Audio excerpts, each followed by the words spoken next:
तो चलिए आज बात करते हैं इतिहास के एक ऐसे शासक की जिसकी तलवार ने सचमुच दुनिया का नक्शा ही बदल कर रख दिया था। और साथ ही हम उस बड़े रहस्य को भी समझने की कोशिश करेंगे कि आखिर क्यों उसकी कभी ना हारने वाली सेना भारत के दरवाजे से ही वापस लौट गई। मतलब सोचिए, इतिहास का सबसे बेरहम, सबसे बड़ा विजेता, और उसने भारत को छोड़ दिया। ये कैसे हुआ? जिस इंसान ने दुनिया का सबसे बड़ा जमीनी साम्राज्य खड़ा कर दिया, वो भारत की सीमा पर आकर अचानक रुक क्यों गया? चलिए इस दिलचस्प पहेली को सुलझाते हैं।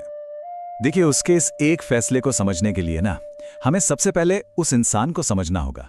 हमें उस दुनिया में चलना होगा जिसने एक मामूली घर से निकाले हुए लड़के को चंगेज खान बनाया। उसकी शुरुआती जिंदगी वो कोई कहानी नहीं, बल्कि जिंदा रहने की एक जंग थी। सोचिए, सिर्फ 9 साल का था जब उसके पिता को जहर दे दिया गया। अपने ही कबीले ने उसे और उसके परिवार को निकाल बाहर कर दिया। खाने को लेकर हुए एक झगड़े में उसने अपने सौतेले भाई को मार डाला। फिर जब वो थोड़ा बड़ा हुआ तो उसकी पत्नी को अगवा कर लिया गया और उसे बचाने के लिए उसे एक योद्धा बनना पड़ा। इन्हीं सब घटनाओं ने उसे वो लीडर बनाया जो सिर्फ और सिर्फ जीतना जानता था, किसी भी कीमत पर। देखिए, उस जमाने के मंगोल समाज में एक ही नियम चलता था, भाई भतीजावाद। मतलब पावर सिर्फ परिवार वालों के लिए थी। लेकिन तेमुजिन वो इस सदियों पुराने सिस्टम को जड़ से उखाड़ फेंकने वाला था, और यही चीज उसकी सबसे बड़ी ताकत बनी। और उसकी सोच कैसी थी, इसका एक जबरदस्त किस्सा है। एक लड़ाई में एक दुश्मन के तीर ने तेमुजिन के घोड़े को मार गिराया। लड़ाई जीतने के बाद उसने पूछा, वो तीर किसने चलाया था? सब चुप। फिर एक सैनिक हिम्मत करके आगे आया और बोला, मैंने।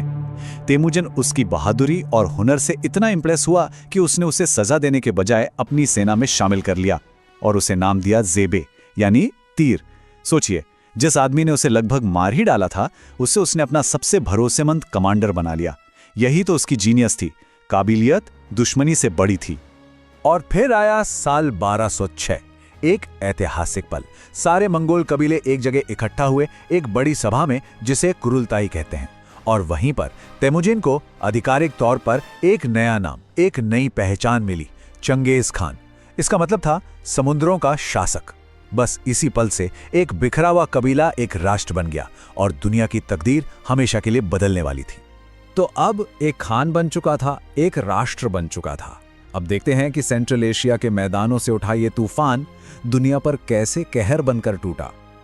और जब हम कहते हैं साम्राज्य, तो हमारा मतलब किसी छोटे मोटे राज्य से नहीं है। आप रोमन एम्पायर को जानते हैं, सिकंदर के साम्राज्य के बारे में सुना है।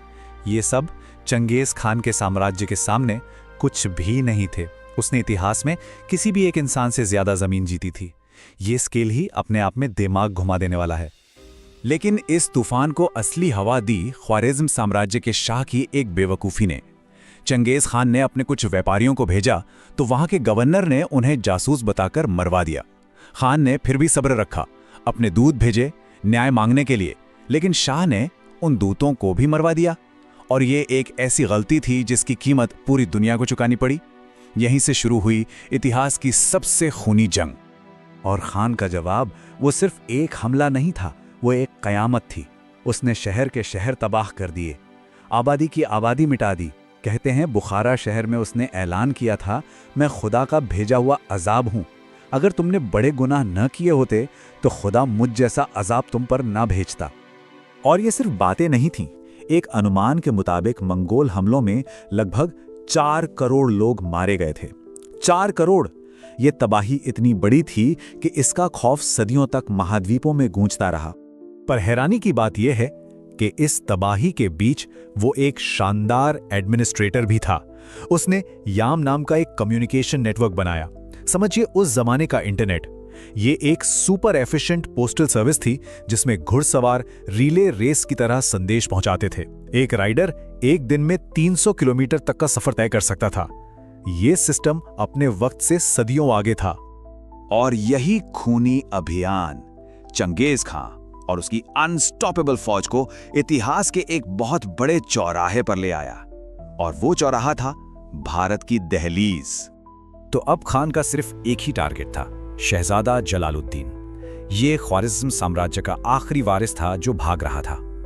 लेकिन ये सिर्फ एक शहजादे का पीछा नहीं था, जलालुद्दीन ने जंग में खान के दामाद को मारा था, तो अब ये मामला पर्सनल हो चुका था।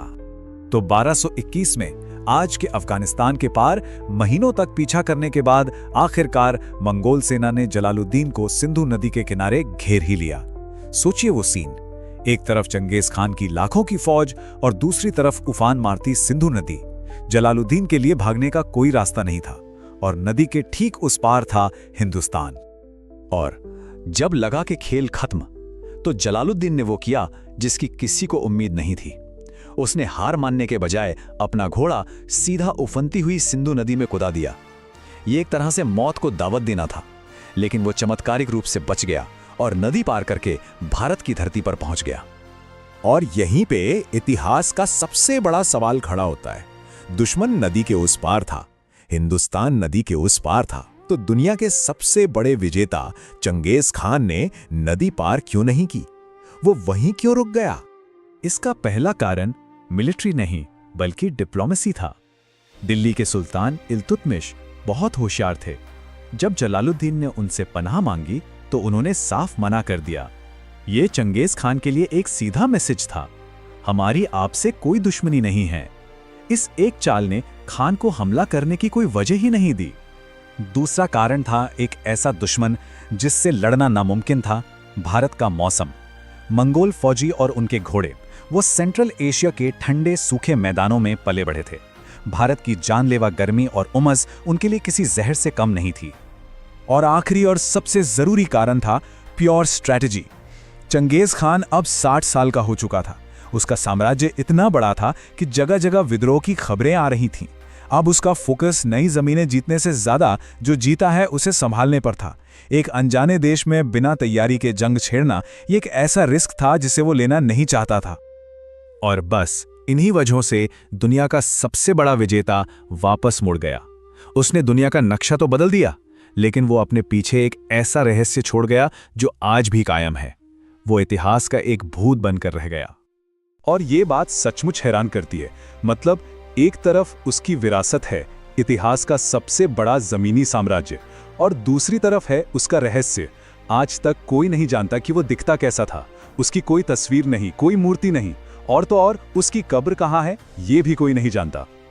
1227 में उसकी मौत के बाद उसे दफनाने का तरीका भी एक राज है। उसने खुद हुक्म दिया था कि उसकी कब्र को हमेशा के लिए गुप्त रखा जाए। किंवदंतियां तो ये भी हैं कि उसकी शव यात्रा के रास्ते में जो भी आया उसे मार दिया गया। फिर कब्र के ऊपर हजारों घोड़े दौड़ाए गए ताकि जमीन बराबर हो जाए और कोई निशान तक ना बचे। आज 800 साल गुजर चुके हैं और उसकी कब्र इतिहास का सबसे बड़ा अनसुलझा रहस्य है। तो आखिर में बस एक ही सवाल बचता है, उसका वो एक फैसला, भारत पर हमला ना करने का फैसला। उसने हमारे उपमहाद्वीप के इतिहास को पूरी तरह से बदल दिया। बस एक बार सोचकर देखिए, अगर उस दिन चंगेज खान ने वो नदी पार कर ली होती तो आज हमारी दुनिया का नक्शा और हमारी कहानी कितनी अलग होती।